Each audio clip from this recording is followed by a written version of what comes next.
You're listening to Microbin Radio, progressively elevating the conversation. Coming up next, personalities and profiles. Here's your host, Michael S. Robinson. And top of the hour to you. Welcome to Personalities and Profiles here on Microbin Radio. I'm your host, Michael Robinson. It's a pleasure to have your company with us today. We're also live on Facebook. We're live in our studios, and we're live on our internet platform, microbinradio.com. Simply download our app from the App Store or Google Play.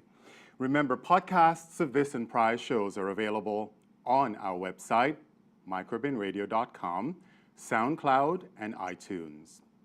Our weekly show, Personalities and Profiles, highlights featured guests throughout our country who are doing amazing things in their communities. And today, I'm very, very happy and thrilled to have with us a dynamic duo who have been together for almost 24 years. They are actually the co-founders of an academy called GetMomentum.com. They're also author of the book, Get Momentum, How to Get Unstuck When You're Stuck. And they are Jason and Jodi Womack. Welcome to the show, guys. Thanks so much for having us. It's wonderful having you. Thank you for being here. So, Jason, you guys have been together for almost 24 years, loving, living, and working. How do you do it? Every day, I say, is a recommitment. We have a foundation of our relationship that I think would be valuable for people to know about. We actually met in the front row of history class at UC Santa Barbara. And there's two reasons people sit in the front row. One is because they're excellent at the program and in that field.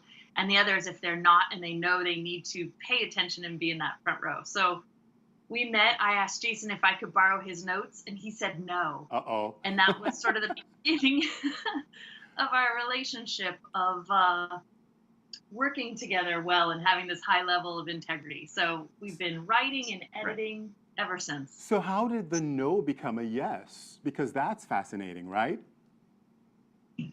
You know, when you meet somebody along the way, and what wound up happening over a process of a couple of weeks is we both realized that we wanted to be really great at what we were doing. Right. Jodi was studying environmental architecture for commercial buildings, and I was studying a historical event that I was writing a thesis on. And what happened, Michael, is we started the process of editing each other's work without taking it personal in that constructive feedback. And that's something that I would say to anybody out there who's building a relationship or building a business. Mm-hmm. We have to be able to work in partnership and give folks feedback on what they've done, but not have that interpreted as who they are. Right, exactly. And I think we live in a world where everybody takes criticism so personally, right? So being able to be objective about it and give constructive criticism with love and patience is really a key factor from what I'm hearing you say, right? Yes. Yeah. And finding those people that really want the best for us. Mm-hmm. So part of that, taking it personally, is feeling attacked or feeling like, that they're criticizing who we are. And so from the very beginning, Jason and I were able to give really significant feedback on the letters and the words on the page and not let it interfere with the relationship and the person we both were growing into as college students. Very nice. And so that's been evolving over the years of what is it you're hoping to get, asking those interesting questions. One of the things we started doing is, what kind of feedback would you like on this paper? Mm-hmm. Because sometimes we're really just looking for grammar and spelling and commas and light level stuff. And other times, like, is this sound? Do you think this concept makes sense? Will you help me with the whole arc of the story? And those are very different feedback sessions. Right. I'd like to add a third, if it's okay. Sure. Sometimes I just want to tell her how awesome I think she is. And other times I just need to hear that what I've written is brilliant. And so it's that idea of being able to step back, and if there's a lesson from the first few minutes here, being able to ask for what it is that we need to be at our best. I think that's a life skill that deserves a little bit more attention. That's quite true. Now, you guys started an academy called Get Momentum. Now, I know you wrote a book as well. Did the book come first or the academy came first? Right, the chicken or the egg, Michael. We've been in the business of creating professional and personal development products and services for almost 20 years. And over that time, we've done keynote presentations, full long day workshops. We do an offsite retreat. And what happened in about 2012 was I realized that a 1 day or a 45-minute event, although that could spur some motivation or inspiration, it wasn't turning into the lasting impact that Jodi and I wanted. So as an experiment, we started with a 1 month-long academy. I can get into the details of it, but to suffice it to say, we had 11 leaders from around the country opt in to get coaching from us every week for 4 weeks. It was very intense, and that was some of the feedback we heard, but the goal was to help people set their goals and then make continual progress every week.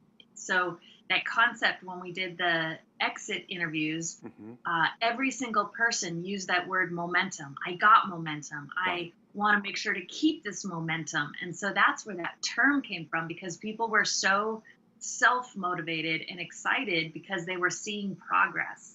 And so the academy really came from the one-off days and the keynote speeches and that sort of thing. Because like Jason said, people get very excited and motivated at workshops. There's so much fun to go to live events. Right.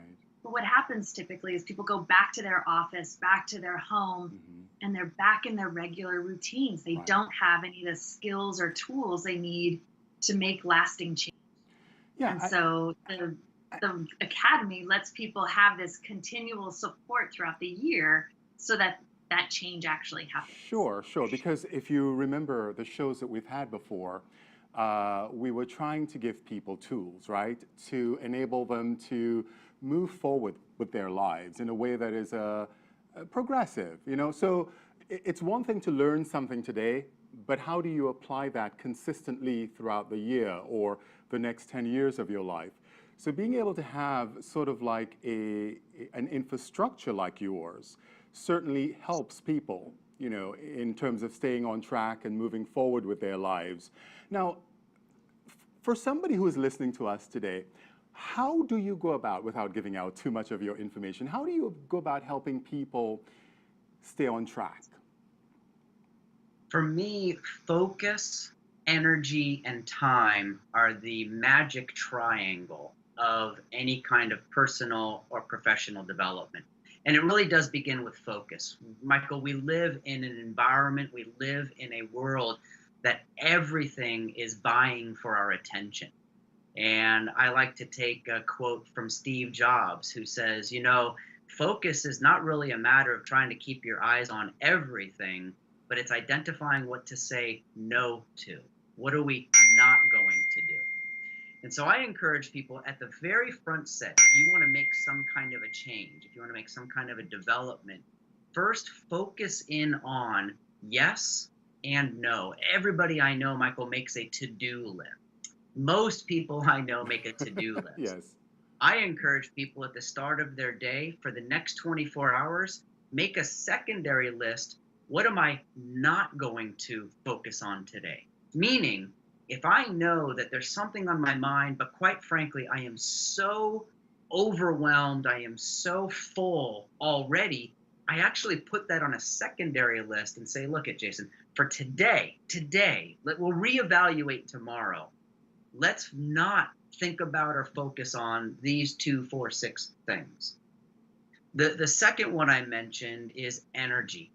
And when I'm managing myself, when I'm managing my projects, when I'm managing my client relationships, let's now go to my personal life. When I'm managing a relationship or a household, I have to take a look at that level of energy I have. How full am I? How much physical energy, mental energy, spiritual energy can I tap back into that well? And can I see it coming right before I run out to do that refill? We have a story we tell in our seminars where everybody in a workshop, most people have an indicator of when it's time to fill their car with gas. Right. Now, we know people are different. Some of you listening, when that gas tank gets to about halfway full, there's a little alarm bell and you look for the next gas station. And other folks wait for the little light to start blinking to say, hey, almost time.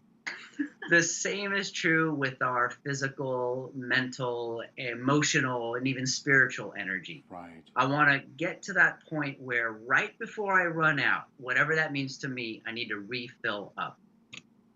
And then, of course, the third one is time. We all have this limitation called minutes of the day, hours of the week, days of the year. And so if I could give one piece of advice to anyone out there listening, take a look over the next quarter and see if there's some things you can do to be more effective and efficient time managers that will help you with your energy and that will help you with your focus. So, Jodi, what do you do in terms of rejuvenating your energy? Because we all run on low sometimes on fumes, right? And sometimes I meditate, sometimes I take a break and walk around and breathe a bit. Is there anything that you can recommend for our listeners to do that can help them rejuvenate themselves and sort of get ready for the next hour or the next part of their day? Of course. And every single person is very different. So it's so important to know yourself and what feeds you, whether you're introvert, extrovert, morning person, night person, whatever those criteria are that you self-identify with. But there is great research out there. And there was this one study that studied 8,000 judges that were reviewing cases of parole.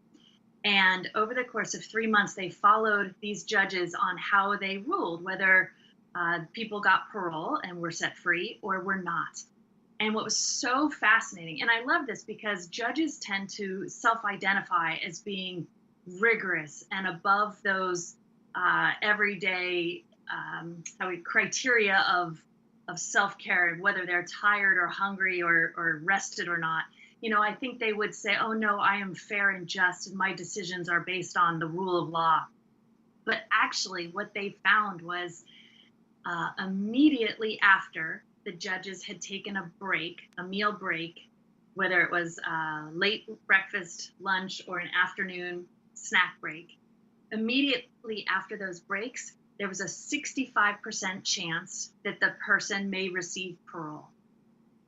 And that's interesting. What was so fascinating to me was the sessions, the counts right before the meal break. So the judges had gone about 2 or 3 hours without eating, moving, or resting. The session right before the meal break, there was a 0% chance of parole. And this was like over a course of hundreds of judges and thousands of cases. Right. And so it just tells me, no matter how hard we think we can use our willpower and just power, I don't have time for lunch today. I've got too much to do. I'll just power through. I don't need to get up and move. That's for other folks. There is scientific data about getting up and moving, feeding yourself with nutrition, and resting just a little bit, even if it's a 15-minute break where you're not looking at a screen, where you're not using all your cognitive powers. There is significant support to say, take that break because your work will be better. You'll be more of the kind of leader that you self-identify with. Absolutely. I couldn't agree with that more. We're going to take a break and we're going to be right back right here on Personalities and Profiles with my guests, Jason and Jodi Womack. They are the co-founders of GetMomentum.com. We'll be right back.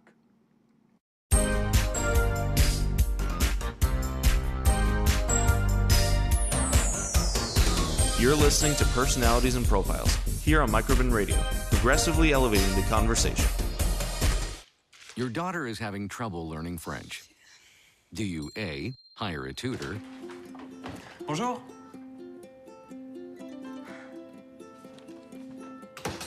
B, enforce a French-only rule at home? Or C, watch some foreign films? When it comes to parenting, there are no perfect answers, but that's okay, because you don't have to be perfect to be a perfect parent. Teens in foster care will love you just the same. I'm Diane Keaton, and I was diagnosed with skin cancer when I was 21.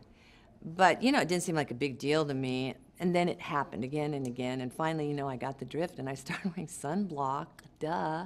But, it's not so simple with melanoma, because melanoma is the deadliest form of skin cancer. So won't you please join me in a nationwide effort to stop this killer by visiting itsthatworthit.org. Okay, do you have that? Itsthatworthit.org, okay? As a kid, I knew what my parents did, but that world doesn't even exist anymore. If you don't know you need the skills, the education, if you're not exposed to it, how are you gonna succeed? My role models, lawyers, engineers, they gave me a belief in myself. And that's junior achievement, man.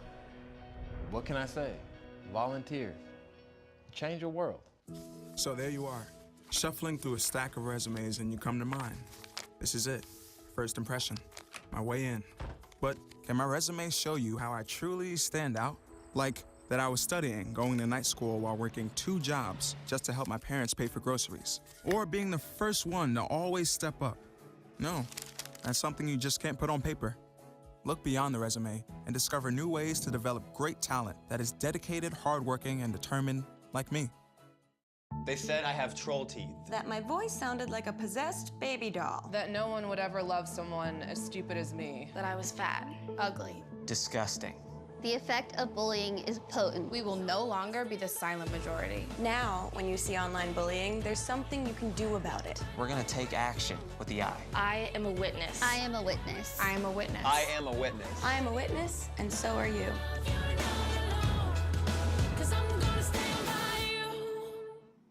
Now back to the show.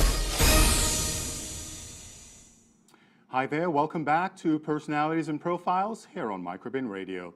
I'm Michael Robinson, and my guests, Jason and Jodi Womack. They are the co-founders of GetMomentum.com and co-authors of the book, Get Momentum, How to Start When You're Stuck. Very, very important. Certainly something that we can all use, right?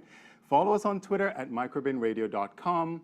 Our podcasts are on SoundCloud, microbinradio.com, and also on iTunes. So Jason and Jodi, we're talking about getting momentum. Now, there are 12 momentum skills that you guys mentioned. I want to know, which is your favorite? Jodi, and why? Well, we just started with that one on self-care, and we have a whole month that we focus on health and wellness as a leadership skill. And I truly think that's my favorite one, because it affects us at our core, and it doesn't matter what our job or profession or career is. We all need to take care of this being that we are on so many levels, so that we can be our best however we show up out in the world. What about yours, Jason? What's your favorite? I love that question, Michael, because we don't have children, but from what I hear, parents are very challenged to pick a favorite child. You're not supposed to do You're that, not supposed to right? do that. Right. But So it's good. if It's I good have to be to able to have say- one, right? That's right. We, in the summertime every year, in June, we spend an entire month looking at the impact and power of influence and what leaders can do to help their team, their staff, their vendors, their clients, how they can all help each other work together. I actually think that there's a confusion out there between the word collaboration and co-working. I think what some people are calling collaboration is really manifesting itself as co-working. There are people that are independently working on pieces of a project, pieces of a puzzle, maybe not even working together. And so when I know that we get to spend that full month in the summer on the power of influence, on what leaders can do to not just show the way of the people that they're working with, around, and for, but also understand what motivates, what is their people's motive for action. and how can they influence that and help that move forward. So Right. that would be the one that I would pick for today. In other words, a partnership with the people with whom they work and interact with on a regular basis. You know, it's funny because one of my last shows, I was doing a lot of talking about the organizational structure of today and how different it was 20, 25 years ago. And what we're finding is that companies are looking at their workforce in more of a community format versus an archaical structure.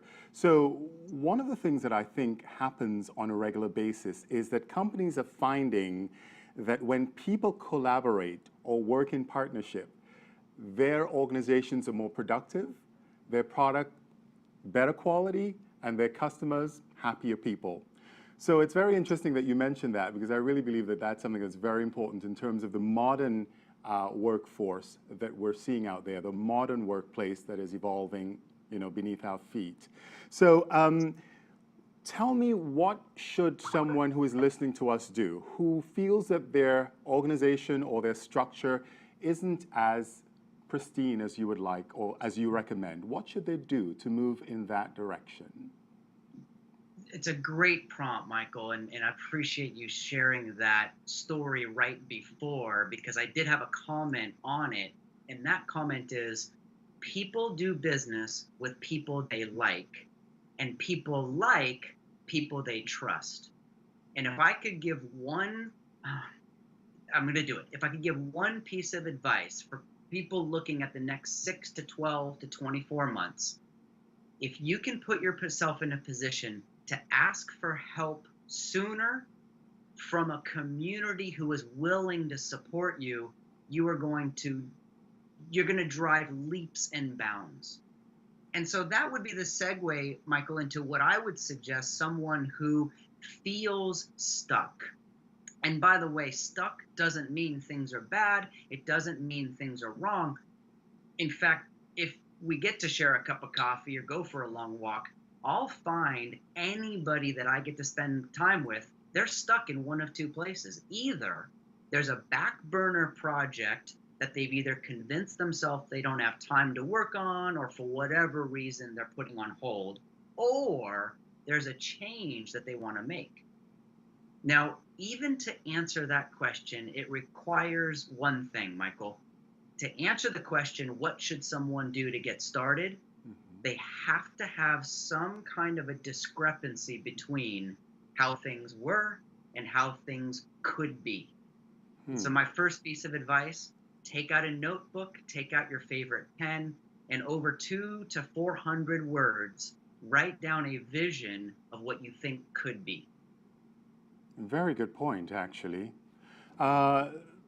Yes, very good point, because it's something that I think that I do often. Sometimes I'm not conscious of doing it, but it's actually part of my infrastructure and how I live my life and model my life. Now, Jodi, you have written a book prior to this about women empowerment, right? And we know that the workforce is more diverse today than ever, but there's still a generation gap in terms of a gender gap in terms of how women are perceived in the workforce and how women are paid. And oftentimes women are paid less than men. How do you empower women who are looking to get ahead on the same level as their male competitors? First, this is a generalization, but I think women have this belief that our good work will go noticed. And when it gets noticed, it will be rewarded with a pay increase or a promotion. And so we don't tend to actively be ambitious and ask for those things. Just gender-wise, ambitious is not a compliment when you say it, or at least Of a woman. When I grew up, when my mom would say, "Oh, isn't she ambitious?" You know, she was trying to get ahead, and I took that in really solid as a young woman. That if you show too much, that is not ladylike. That's not how you should be. And so, as I've grown into a professional woman, I've learned to be able to talk about my accomplishments, to demonstrate the skills I have, not just say I'm loyal and hardworking, but let me give you an example of how I helped this company grow, and be able to talk about myself and my accomplishments in a comfortable way that didn't feel like bragging, but helped people on the other side of the table make a better decision about me, and not just hope in my heart that people saw how much extra I was doing. So for all the young so ladies that are out there that are actually listening to you right now and have that feeling of, gee, I don't want to overstep my boundaries and tell people how great I am or how educated I am or how good of a job I'm doing in my career, what do you say to them?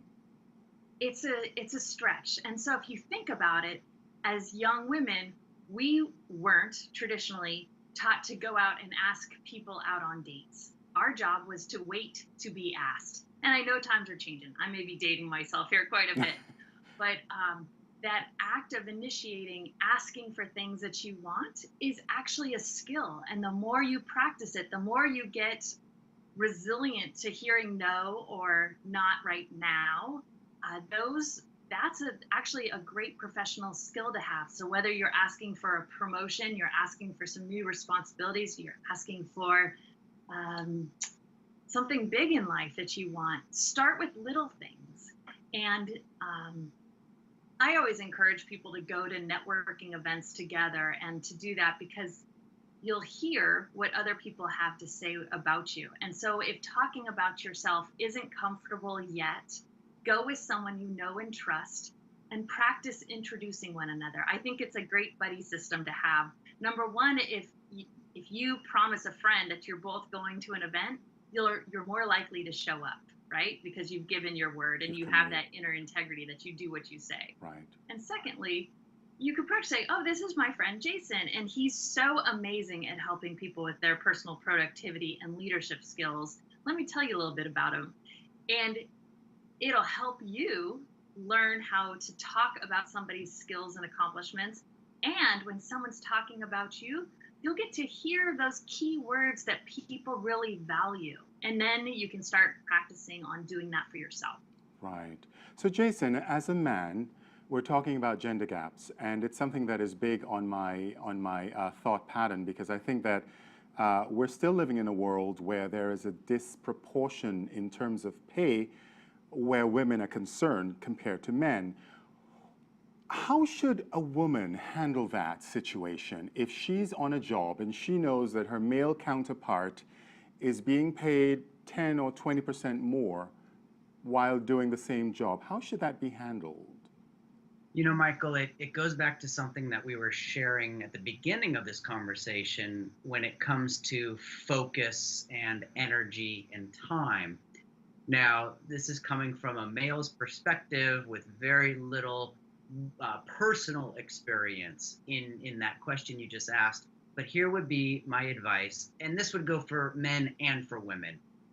I would seek out, in this case, women leaders, women mentors, women coaches. We have a shared mentor, Frances Hesselbein of the Hesselbein Forum out on the East Coast. Frances was the CEO of the Girl Scouts of America. She was the CEO and founder of the Peter Drucker Leadership Institute. She is someone who has broken barriers for, well, she'll be 102 years old this year. She is someone who would say, focus on what you want, surround yourself by people who are willing to lend a hand and show you their way, and spend your time where you can make movement happen. It pulls me out of the, yes, there's a difference, and oh, isn't it too bad, and what can we possibly do? Mm-hmm. Let me go find out where there is no difference, where we are doing something, and surround myself with those influencers. And I think Jodi had a good point. Speak up, right? When we speak up and ask for what we want, we'll be surprised. We might just get it. More often than not.